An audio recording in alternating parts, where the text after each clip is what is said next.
Before I go see Finding Dory, I thought I'd sit down and watch Finding Nemo. I can't believe that it's been about 13 years since this movie was released. This film was released in 2003 and was Pixar's 5th film and was their first film to go under the sea. Oh, under the sea, under the sea.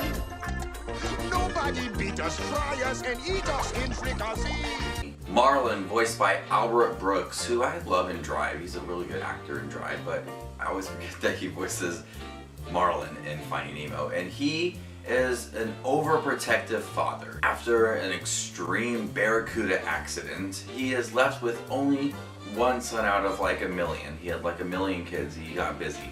When Nemo grows up and is trying to get an education, Marlin says, "No, and the world is crazy, you gotta stay with me." Well, he drives his son out of his life, literally to a dentist office. Marlin loses his son after Nemo touches the butt of the boat and is taken to a dentist office where a crazy girl will have him as her pet. Marlin teams up with a fish who loses her memory a lot, Dory, and together they go and try to save Nemo.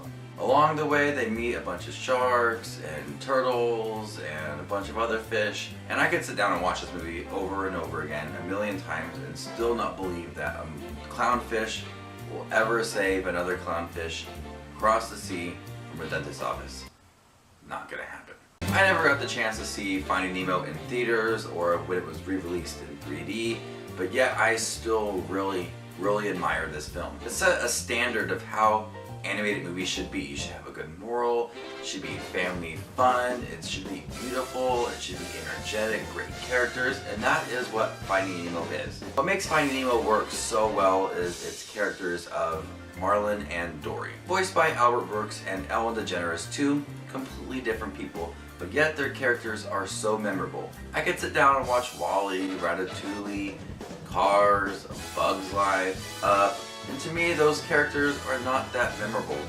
But when you think of Pixar's best and most well-loved characters, you think of Dory and Nemo. Both the voice actors played their parts really well, and there was a lot of development in Marlin's character, from an overprotective father to an adventurous father who traveled the seas looking for his kid. And then Dory just did the same, you know, always forgetting something. But Ellen DeGeneres had a lot of spunk and energy in her role, and it was one of the best well-written Pixar characters of all time. The storyline is very simple, of a man trying to find his son, and there's not much to that, but it's well crafted. The film is beautiful, the animation is well done, the ocean floor is beautiful to look at, and they did a really great job at making it look realistic. If anybody truly knows me, I am terrified of the ocean floor. I am scared of what's underneath. Just more water.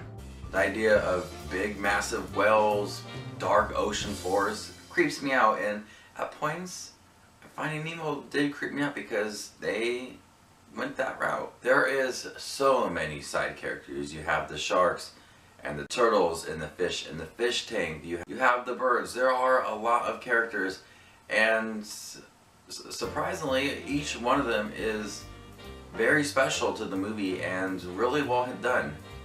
They're all really funny. They all have their different characteristics, and none of it feels bogged down with just so many side characters that we can't get to know the real characters. The real characters are interacting with the side characters, and it's bringing the best out of them. The turtle is bringing out the adventure in Marlin, and the big whale is bringing out the humor in Dory. The Finding Nemo I adore. It is a beautiful looking film. It's a simple storyline that is crafted very well, and a good moral of always being there for each other, protecting each other, and just being adventurous. So I'm gonna go ahead and give Finding Nemo an A+. So if this is Just Watch Movies, remember to give this video a thumbs up and subscribe to Just Watch Movies for more reviews, and you stay classy, YouTube.